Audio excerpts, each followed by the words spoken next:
Hi, good evening. Kartavya Health Beyond welcomes you all to this webinar on understanding PCOS from symptoms to solutions.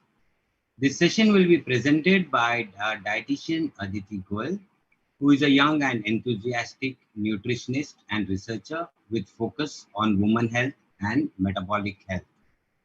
Aditi is a researcher in nutrition field and has 8 published articles in peer-reviewed journals. She is currently an active member on an internationally funded clinical research trial. She is also a visiting faculty with her alma mater, SNDT Women's University, and she is also a founder of our venture, TSP of Health. So let us, without much ado, start on with our webinar from symptoms to solutions, because by Aditi Goyal. Over to you, Aditi.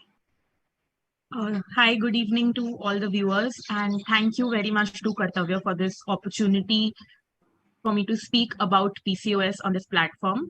I'll directly start with my slides.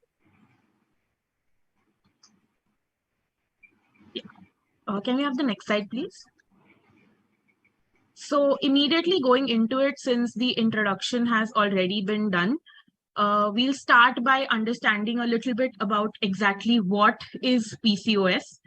PCOS stands for polycystic ovarian syndrome, which is a hormonal disorder characterized by enlarged ovaries with small cysts and excess secretion of androgens in women. So androgens are actually male sex hormones like testosterone, which give males all their characteristics, facial hair, the voice, all those characteristics are obtained by androgens.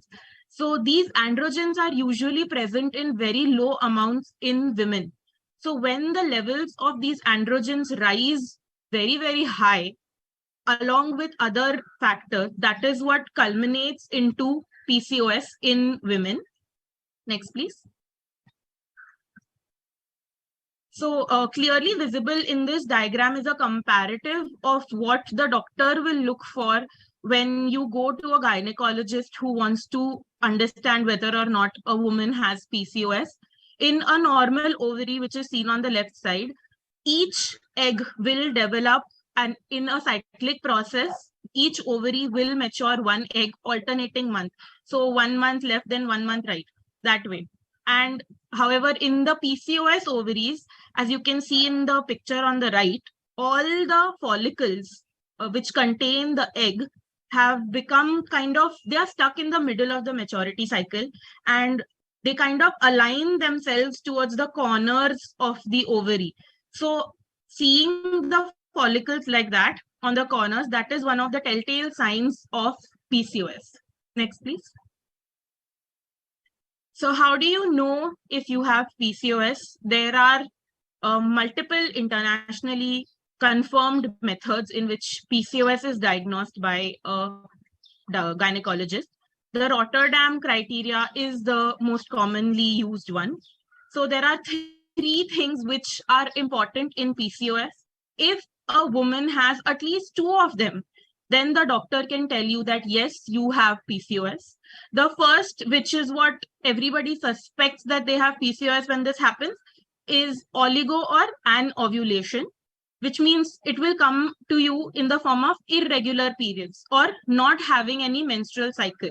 So if a woman misses her periods for 2-3 months or doesn't have periods for an extended amount of time, then you would obviously go to a gynecologist, and PCOS is one of the risks that are there if the periods are not regular.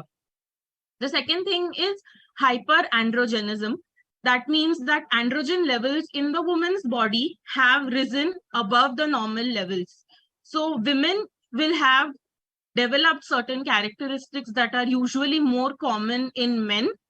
The most common sign is hirsutism, which is the ability to develop excess facial hair. So if women start seeing very thick hair around the chin, around the jawline, if you start seeing a lot of thick hair on the upper lips, those are signs of hirsutism.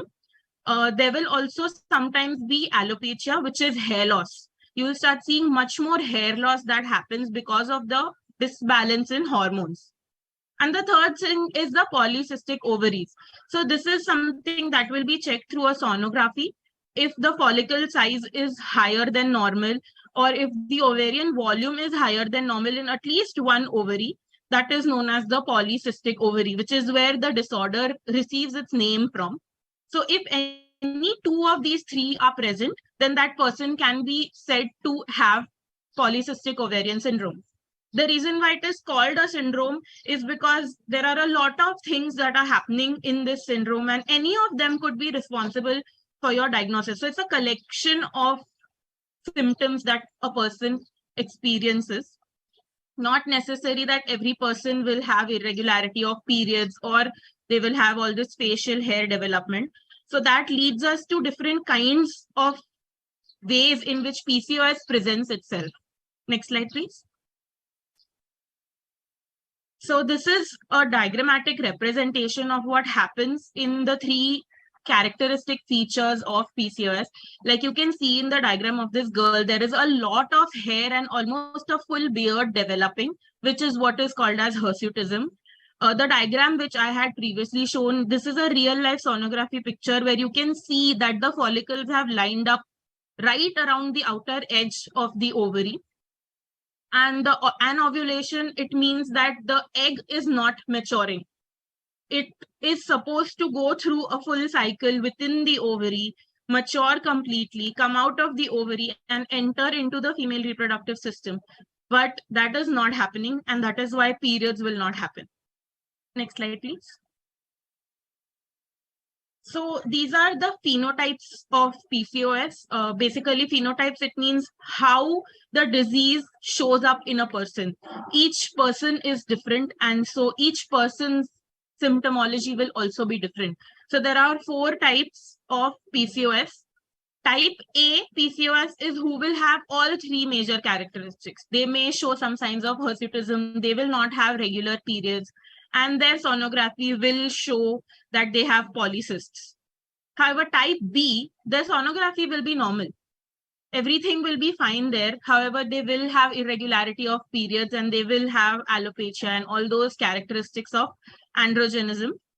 Type C will still get regular periods. So if the periods are regular, sometimes nobody would suspect that there is any risk of PCOS. But within the body, in the blood, there will be a lot of androgens, and the ovaries will have cysts.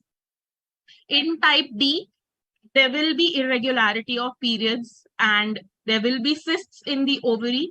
However, these women will not experience the physical features will not change. They will not experience any aesthetic differences because the androgen levels are somewhat in control.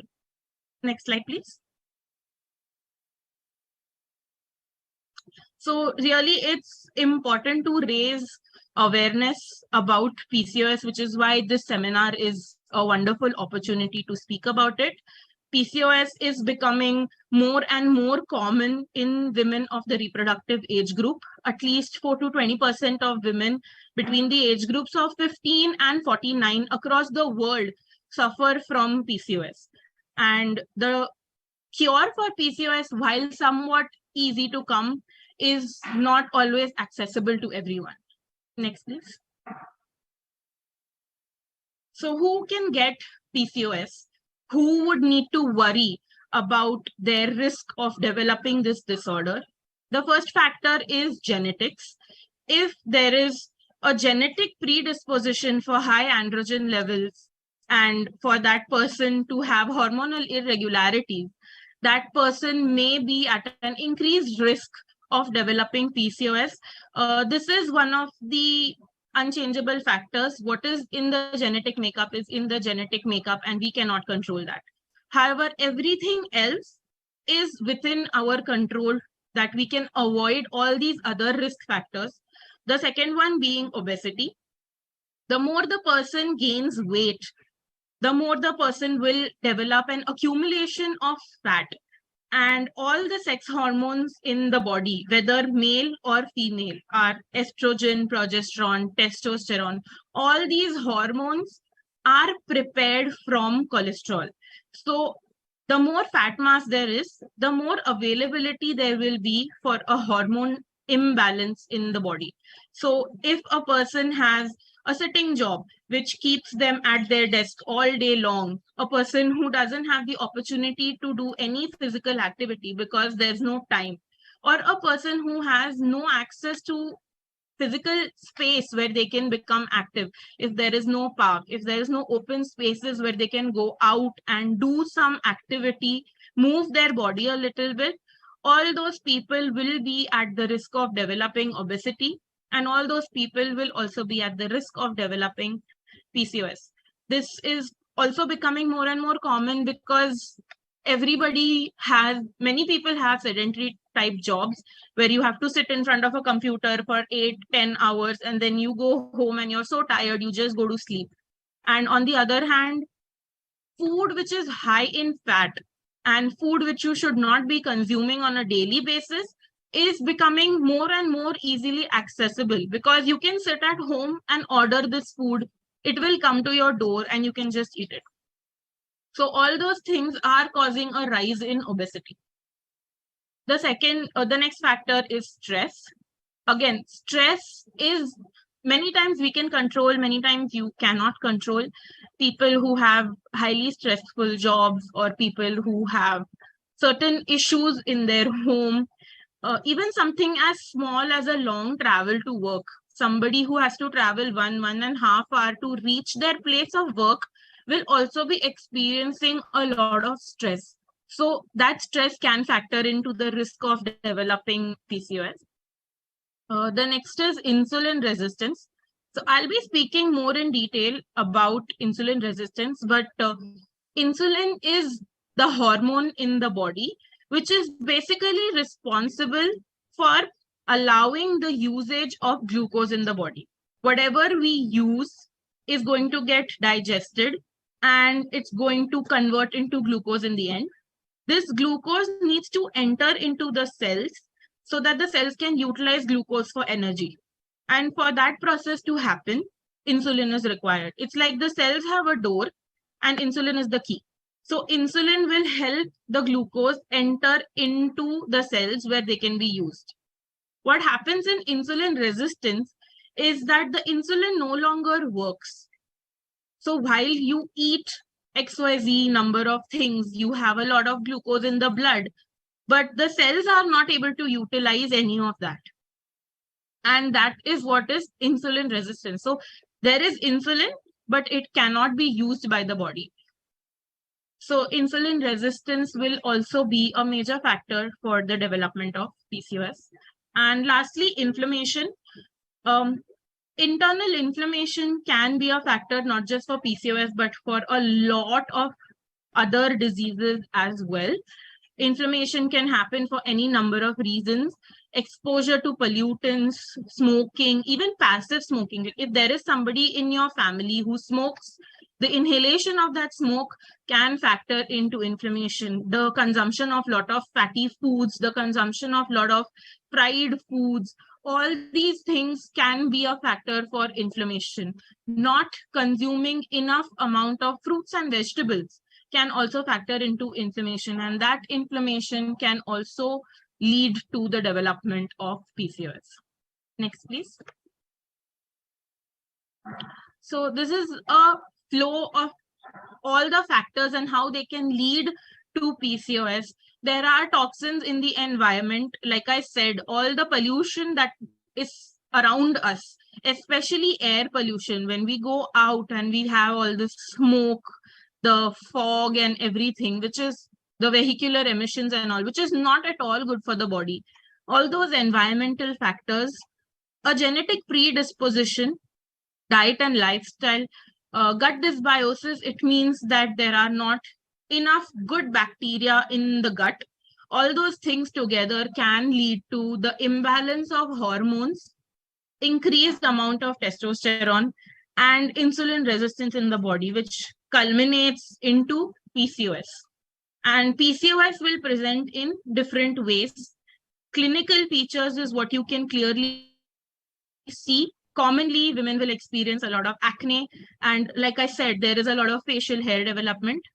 Reproductive features, you will not have regular menstrual cycle happening. You may see issues in fertility.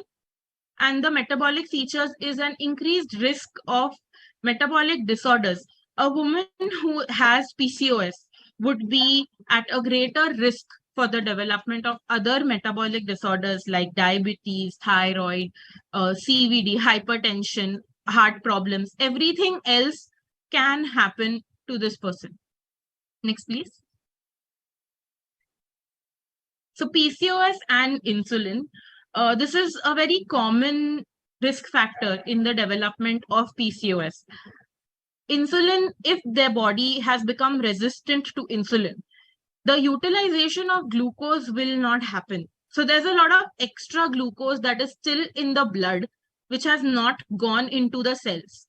This glucose will signal to the brain that there is not enough insulin and more insulin needs to be released. So insulin resistance will lead to higher insulin levels within the blood. This is a state which is medically, we call it as hyperinsulinemia, where the levels of insulin in the blood are very, very high. What this extra insulin will do is that it interacts with one of the female sex hormones known as LH, that is luteinizing hormone. This LH is a part of the maturation process of the egg. So when insulin interacts with LH, it also acts as a gonadotropin within the ovarian cells. Gonadotropin, it means something which is related to the reproductive organs and a hormone related to the reproductive organs. What this combination of insulin and LH will do is that it activates the synthesis of androgens in the ovary. This is inappropriate in women because women need androgens. Women have estrogen and progesterone, which are released by the ovaries, and women have LH and another hormone called as FSH, which is released by the brain. These are the female sex hormones that a woman needs. Androgen levels in women are very, very low, and they need to remain low for a woman to have proper maturation of the egg. So when androgen levels are increased, then the signs will be visible. You get your hair and all those things. Because of the high levels of insulin inside the ovary, it prevents the development of the follicles. This is what we saw in one of the initial slides, that the maturation of the egg doesn't completely happen. It doesn't finish the process of maturation. So the insulin will go and disturb the maturation process of the follicles, and that's what causes the cyst formations in the ovary. Insulin also reduces the production of another hormone or another protein known as hepatic sex hormone binding globulin. This globulin would have otherwise bound with the androgens and help to remove them from the body. So what this protein does is it will bind with the androgens and remove them from the body so that levels are maintained at normal. But insulin will disturb this process. So in so many different mechanisms, insulin interferes with the female reproductive system and plays a major part in the development of PCOS. Next, please. So while insulin resistance is not the only factor for PCOS, it is a major factor because it's very common for people to have insulin resistance in the world, and also especially from an Indian point of view, because our bodies are genetically more prone to weight gain, and those risks are higher in Indians. So we can develop insulin resistance also much more easily. The relationship between insulin resistance and PCOD has been confirmed in multiple scientific research studies, where they have shown that if you improve insulin usage in the body, the symptoms of PCOS can reduce, because insulin mediates cell growth and the production of sexual hormones inside the body. In PCOS, the insulin resistance makes it such that only one function of insulin is going to happen. It has two functions. It can affect the hormones and it can affect glucose usage. When there is resistance, the usage of glucose is not happening. But there is so much insulin present in the blood. All that insulin will then be utilized for the hormone production process. And so in the end, the androgens will be much higher than they would have been. And that is how insulin resistance contributes to the development of PCOS. Next slide, please. Again, so this is a diagram that I have taken from one of the research studies, and you can clearly see all the things that happen once the body develops a resistance to insulin. There will be changes in metabolism and cholesterol. That means when you get a blood test done, you will see high levels of cholesterol, you will see high levels of LDL cholesterol and triglycerides and all that. In the liver, it is reducing the production of the sex hormone binding globulin, which causes increased levels of testosterone in the blood. There is a lot of hyperglycemia, which means high sugar levels in the blood because insulin is not able to work the way it should normally have worked. And on the brain level, it increases the release again of testosterone and androgens from the ovary, as well as it increases adrenal release of androgens, which can be the factor in development of PCOS. At the home level, if a person wants to check whether they may be at the risk of insulin resistance, before even going to a doctor, there's a simple thing that you can do. If you look in the mirror and if you see around your neck over here, there are certain signs. So if a person develops a lot of darkness around the neck area, around the chin, around the lips, all those areas, if you see that there's a lot of pigmentation and darkening happening over there, that is a condition known as acanthosis nigricans, which is a sign of insulin resistance. So if you see a lot of darkness around here, that is a sign to get yourself checked with a blood test to see what your levels of sugar are, to see what your insulin levels are, and to see whether there is hyperinsulinemia happening in the body. Next, please. So insulin resistance is also closely related to obesity. If somebody has insulin resistance, they will develop obesity. And if somebody has obesity, they will have insulin resistance. So the exact mechanism of development of PCOS is not very well understood. Like I said, insulin resistance is not the one and only factor in the development of PCOS. But there have been a lot of studies which have very clearly shown that once weight is lost, then there is a lot of improvements that can be visible. Weight gain makes insulin resistance worse, and it can cause hormonal imbalances of its own. So once a person is overweight, if they even lose a little bit of weight, they will immediately see the changes in terms of they will start getting their regular periods and they may see other changes as well. So while clearly how obesity and PCOS are connected is not understood, it is definitely true that a person has to lose fat to be able to improve the signs of their PCOS. There is also a type which is commonly we call lean PCOS. Basically, if you look at this person, you will not think that they are fat. They look very slim and trim. They look like they're in shape. But in actuality, they will have a lot of accumulation of fat in their body. And that fat is the one thing which is factoring into them having PCOS. You will look at that person and think, ये तो कोई मोटे भी नहीं है, how they have PCOS. But it doesn't work like that. So to check these things, there is something called as body composition. You can get your body composition checked to see the level of body fat that you have. For women in the reproductive age group, that is between 15 and 49, For this age group, the recommended level of body fat percentage will be between 18 and 28%.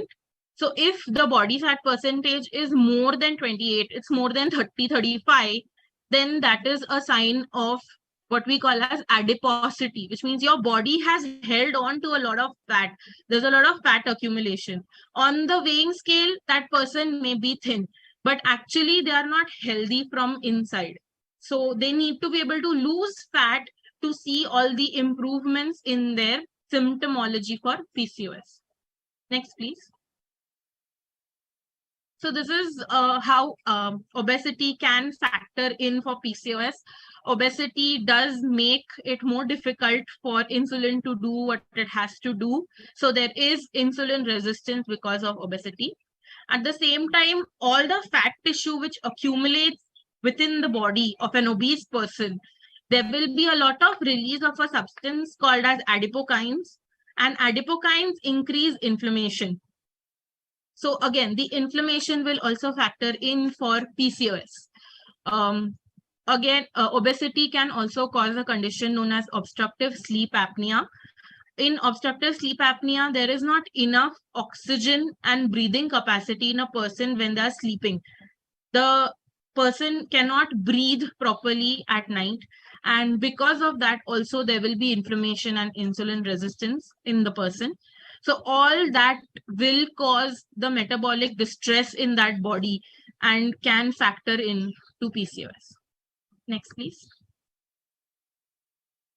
So some of the common symptoms that a person will see in PCOS, like I said, there is development of acne and a lot of facial hair, which is because of high androgen levels. And it will also be very thick hair and quite clearly noticeable in the woman's face. There is a delay in the periods.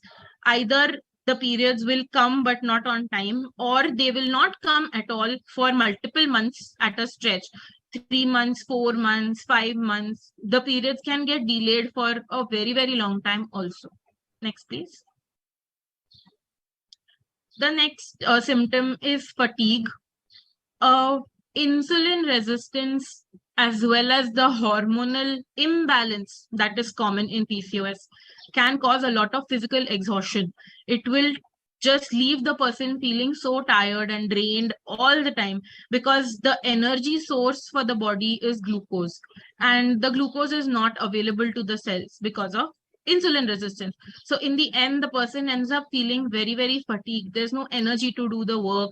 There's no intention to do the work because you feel lethargic and tired all the time.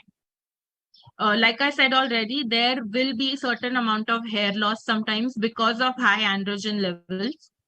Infertility is a common issue with people who have very severe PCOS because if the egg is not maturing and entering into the uterus, there is no chance of conception and reproduction. So many times people with PCOS will struggle to have a baby. And that infertility is one of the reasons why discussion about PCOS is such a taboo, especially in our country. You won't commonly see a woman coming out to declare that they have PCOS. Next, please. Weight gain.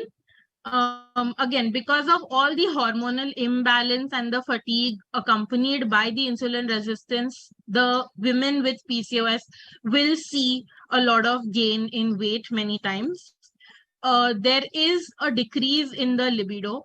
The sex drive is also controlled by all the hormones inside the body. So when there is a lot of high level of androgens in the body, the woman will experience a low sex drive.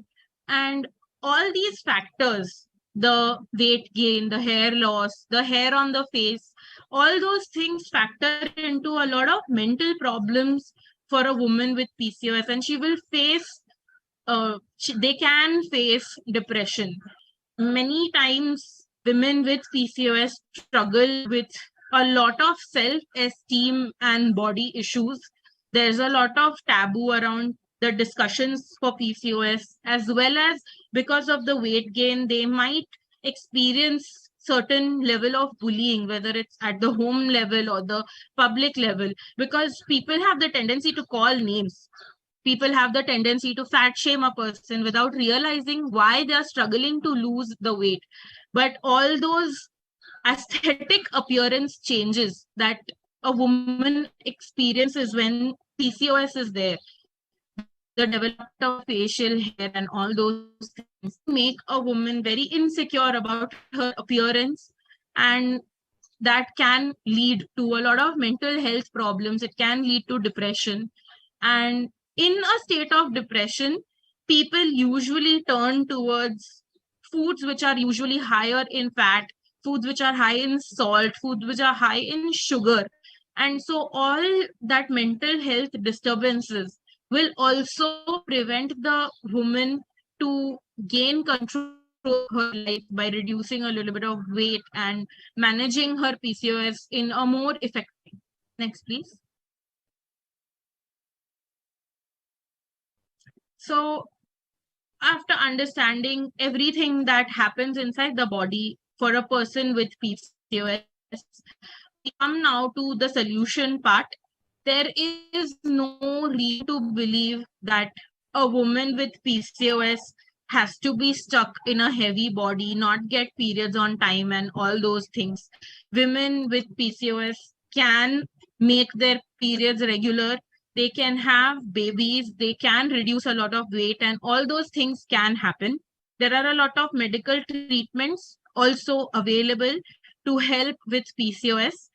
The one most common medicine that is given to a woman with PCOS is metformin. Metformin helps to make the body sensitive to insulin and reduces insulin resistance. So it acts by reducing insulin resistance to help the PCOS woman. And the second is oral contraceptive pills. Oral contraceptive pills have hormones which help to manage the hormone balance in the body. They help to reduce the androgen levels in the body. And so they function in that way. So if a PCOS woman goes to the doctor, there's a high chance that one of these two or a combination of both medicines will be prescribed to this person to help manage PCOS. At the personal level, dietary solutions can be your go-to if you want to get your PCOS in control. It is possible to lose enough weight to get the regular periods and everything to help you manage your PCOS. The person with PCOS has to focus on a low fat diet because there's an accumulation of fat already in the body, which we want to lose. So that has to happen. If you reduce the fat in the food, then you can reduce the fat in the body. The next thing is that there should be a lot of fiber in the diet. We get fiber in the diet through our fruits and vegetables because the fruit peels and the vegetable peels, especially when you eat in salad form, are some of the places where we get really good fiber. Another good place to get fiber is from millets. This is the International Year of Millets, and all the millets are very, very good sources of fiber. We have jowar, bajra, we have rajgira, ragi, kuttu, all are good sources of fiber. And if you incorporate more of these foods in the diet, that would increase fiber. Fiber binds with cholesterol, excess cholesterol, and removes it from the body. So that will at least prevent that further diseases from developing. They will prevent the possibility of a heart blockage. They will prevent the possibility of hypertension and reduce inflammation in the body. Fiber will also help in improving the health of the gut. Fibers help to increase the good bacteria that is present in the guts, and that good bacteria can help to reduce insulin resistance and weight loss.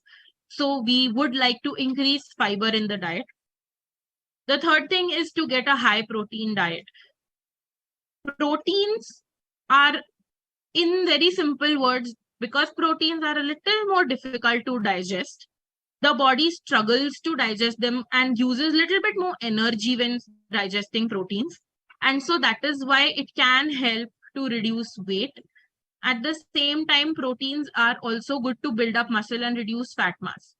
So the best thing for anybody with PCOS would be to have a little bit of moderate carbohydrates coming in from low GI sources. Low GI and mid GI sources will include all your fruits and vegetables. It includes all our pulses and dals and legumes. It will include like I said, it includes all the millets. All these foods are low to medium GI, which will give you the energy that you need to function through the day and yet not necessarily contribute to weight gain. And they would need high protein and a low fat diet to help them reduce the weight successfully and healthily. It's very important not to follow any kind of crash diets because it doesn't always work. In the first few weeks or in the first few months with a crash diet, you will definitely see some drastic weight loss. But once you stop that diet, that weight will increase much faster than you were able to lose it. Suppose you lost 20 kgs on a crash diet. Once you stop the diet, you will raise 30 kgs weight. And this yo-yoing of weight, pehle kam, fir zyada, fir kam, fir zyada, that is even worse than having higher weight, because the body experiences a lot of changes on an internal level when weight is increased and when weight is lost. So it's better to lose the weight very, very gradually and slowly. Give the body time to adjust that there are going to be some changes now. And so this crash diets and all, rather to be not followed whatsoever.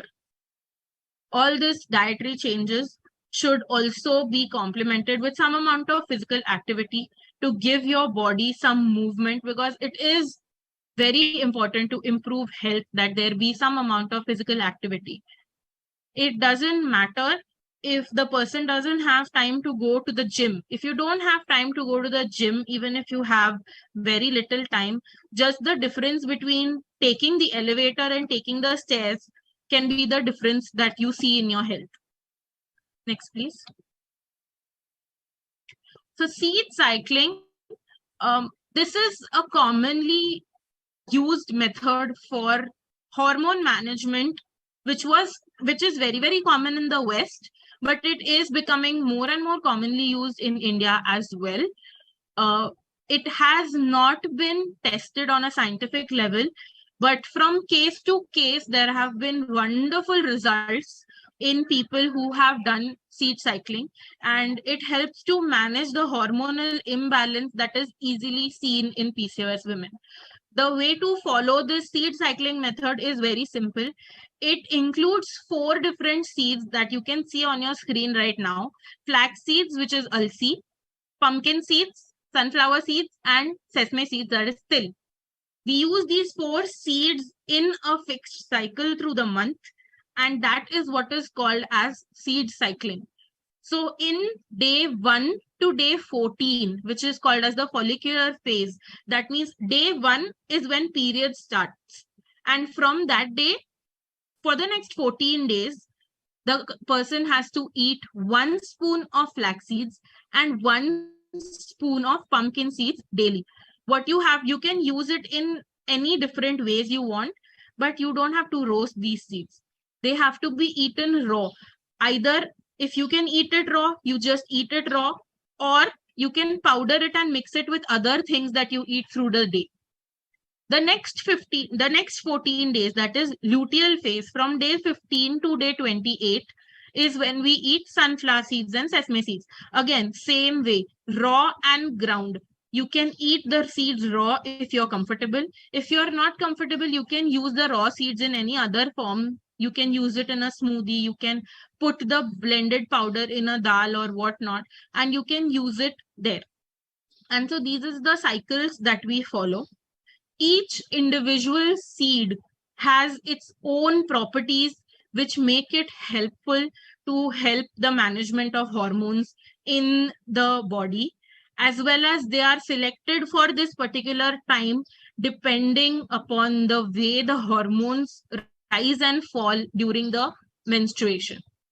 For a PCOS woman, who does not have regular periods and they cannot judge how to start the cycle, you can start the cycle by using the lunar cycle. You go along then with the moon.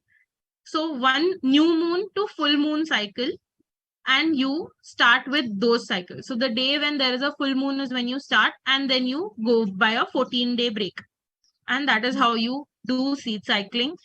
Each of these seeds are very, very rich in fiber as well as omega-3 fatty acids, which cause a reduction in, again, insulin resistance. They cause help to reduce inflammation, and they can help to improve the hormonal balance in the body. As well as sesame seeds are also very good for calcium in the body. So these seeds have their own individual health benefits also, but they are also able to help to manage the hormonal imbalance that is seen in PCOS. Next, please. Uh, Apart from a normal healthy diet, there are certain foods that you can include, especially to improve the hormonal balance in the body and also to lose a little bit of weight. The first one is spearmint tea. You can use loose leaf tea, or there are a lot of tea sachets also which have spearmint tea. So a weak tea steeped with and had, it does have anti-androgen effects and can reduce acne and facial hair. It's also very soothing and gentle on the stomach, so it doesn't really cause any other side effects. There will be no acidity or some such with this tea. Next, please. There are berries, any and all kinds of berries. There is strawberry, there is blueberry, there is blackberry, there is mulberries, what we call as sharetooth, goji berries, cranberries. All these berries are now available to us in India. In the West, very commonly consumed, but even for Indians now, berries come in a very short season. But whenever there is a season, please try to consume as many berries as you can. These berries are extremely rich in a functional substance which is called as anthocyanins. These anthocyanins are the reason why berries are so brightly colored. The blues and the blacks and the reds that we see are all because of anthocyanins. These anthocyanins have a very strong antioxidant effect in the body. They can reduce inflammation, and they can also have some anti-aging effects for the body as well. Next, please. Salmon. Um, Not just salmon, but also other fatty fish are very rich in omega-3 fatty acids. Another very good source is mackerel. They can help to reduce cholesterol in the body and are good sources of selenium. Selenium is also a protective mineral because it reduces oxidative damage. All the exposure to overprocessed foods and the environmental pollutants are what causes the body to have oxidative damage. And all this oxidative damage can cause a lot of diseases. So we need to include more foods in our diet which can be antioxidant in nature. So salmon is one of them. If somebody is a vegetarian and cannot eat fish, there are also other sources of selenium. Most of the nuts, all are almonds, pistachios, walnuts, pecans, all the nuts are decent sources of selenium. One of the best sources is Brazil nuts, and you can include these nuts in your diet as a source of selenium. Next, please. Legumes, very simple, humble legumes which we have at our homes, in all of our homes. You have rajma, choli, all your dals, whether it is moong, tur, masoor, any of the dals, and all your whole pulses, chana, rajma, soybeans, choli, all these legumes are very good sources of protein, and they help in loss of weight.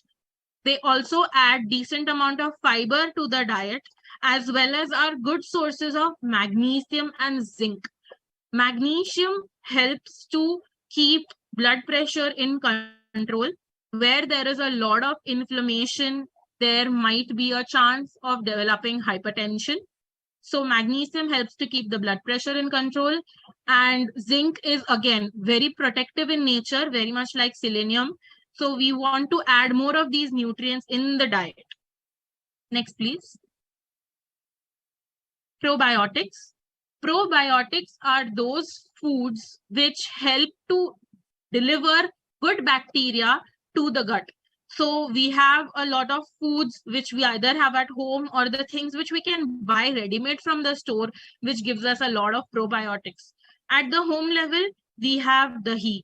We have our chas, which we make from the dahi. We have all the fermented things which we make at home, your idlis and dosas and all those other things. They will have probiotics.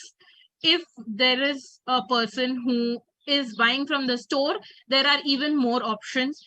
There is the option of buying sauerkraut, that is a Western preparation of pickled cabbages, which has a lot of probiotics. There is kimchi. Kimchi is a Korean preparation which uses, again, there is cabbage, radish, and a lot of other things that go into the preparation of this fermented item. But it is an accompaniment to the main meal and also very rich in probiotics. You can buy probiotics as tablets from the chemist, and you can also have probiotics in other bottled forms, Greek yogurts. There is probiotic drinks also available in the market. All of those things are your options to increase probiotics in your diet. Where there is fiber and probiotics coming in from the food, the gut health will greatly improve. That can help to make a person more energetic and more regular in their constipation will not be there. It helps in management of weight and it helps in insulin resistance as well. Next, please. Tomato. Tomato is a very, very important ingredient that we should be using very much in our food. The red color of the tomato, again, comes from an antioxidant known as lycopene. Lycopene is a very, very powerful antioxidant and it does reduce inflammation greatly. All the foods which have color will have these antioxidants of different kinds, because these antioxidants are what give color to the foods naturally. The best thing about tomato and lycopene is that you don't have to eat it raw if you cannot. When the tomato is cooked, when it is exposed to heat, the lycopene becomes more easily available to the body. So if a person has eaten tomato raw in a salad versus a person who has eaten tomato soup, the person who has eaten tomato soup might get more lycopene. So it's very easy to incorporate tomato in the diet and get all these anti-inflammatory benefits. Next, please. Certain foods that definitely have to be avoided. Any fried snacks, samosa, vada pav, French fries, all these fried snacks have to be avoided. High sugar foods High sugar foods will include all the desserts. All the bakery products will have a lot of maida, they will have a lot of butter, and they will have a lot of sugar, all of which have to be avoided for somebody with PCOS because they need to lose that fat. Sodas and soft drinks, which means all the flavored drinks, the carbonated beverages, they will also have a lot of sugar, and that is not good for the body at all. Processed foods is the easy way to judge a processed food is that you have to go to the supermarket and buy it from a packet. That will be processed. It has been processed in a factory, put into the bag and sealed and put in the supermarket where you bought it. So it is processed, and for the most part, it will not be good for health. High sugar cereals. This is the breakfast cereals that people eat, where you buy the box and you eat the cereals. Always, when you are buying the cereals, please ensure that you look at the label on the back and see if there is a lot of sugar in it. The ingredients are mentioned on the label, and if you see sugar there, if you see a lot of sugar there, that cereal has to be avoided. Alcohol and red meat, also very clearly not good for health. They cause a lot of heart problems and inflammation and other issues in the body, which cannot help to go from PCOS to healthy women. So we would like to avoid all this. For a non-vegetarian person, if you are considering a meat source to include in your diet, the recommendation would be to have the fatty fish, like I mentioned, salmon, mackerel, all those fishes. And if you want meat, then you would go for the lean meat or the white meat. So chicken is a good option, and to some extent, turkey is a good option. Still, these meats should not be consumed in a fried form. They should be cooked as a gravy or steamed and then consumed. Next, please. So, at the end, just a couple of things to be kept in mind. The first thing is a high fiber, low fat diet, which has to be maintained. Regular physical activity, if there is no time for a full fledged activity, then small things, walking as much as possible. If the workplace is close or if the school or college is close by, rather than taking a rickshaw or a bus, they can walk to that place. If there is a staircase available, rather than taking a lift, they can take the staircase. And management of stress as much as possible. Meditation, yoga, and other extracurricular activities that make somebody happy would be a very good way of managing stress. So, a good combination of all three will help to manage their PCOS condition well. Next, please. So, we've come to the end of our presentation, and I hope that everything that I said was well received. And it's very difficult for somebody to have PCOS, but it is not the end of the line. There are solutions possible for you. So if anybody is looking to work towards better health, there are there I am here, and thank you so much to Kartavya for giving me this opportunity.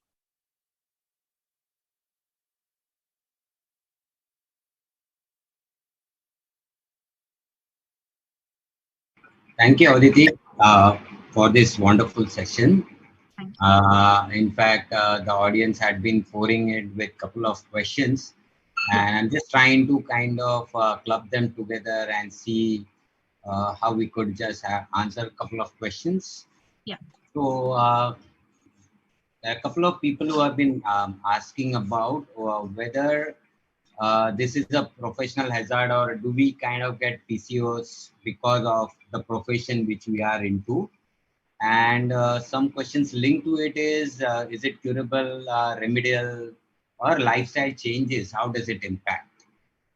So, yeah, like I said, a lot of inactivity can increase the risk of PCOS. So, in some ways, you can consider it to be a professional hazard for somebody whose work involves them sitting at a desk in front of a computer all day long, where there is no scope or no reason to get up off the desk and go out to even have a small walk. They will be spending the majority of their waking hours sitting in one place, and whatever is left will be spent in sleeping. So these are the type of professions which are just making it easy to gain weight. And once the weight is gained, then it is something that can cause PCOS. So changes in lifestyle can really benefit PCOS patients dramatically. Okay. There's someone who's wanting to know about because most of the topics you did cover because I think people had been a bit. Do you think because it is reversible? The changes that happen inside the body may not be completely reversible, but it is possible to reach a place of near normal health by taking care of everything that is involved in PCOS management. It is possible to reduce androgen levels. It is possible to reduce insulin resistance. And it is possible to achieve regularity in menstrual cycle and fertility. So while the PCOS may not be completely gone, there is possibility to reach a point where it's no longer a problem. Okay. And one question I think which gets connected to it in a similar ways, are there any supplements or these natural foods which we look at which could help to reduce mastalgia, mood swings, uh, which are associated with delay in periods? So what would be your take on it? So the mood swings usually happen because of hormonal imbalance. So a couple of things that are very helpful in improving mood swings is going to be to get the periods back on track. So once the hormone levels come down, which usually is managed with medicines, the androgen levels are managed allopathically with medicines. So once they come down, the mood swings will usually reduce on their own.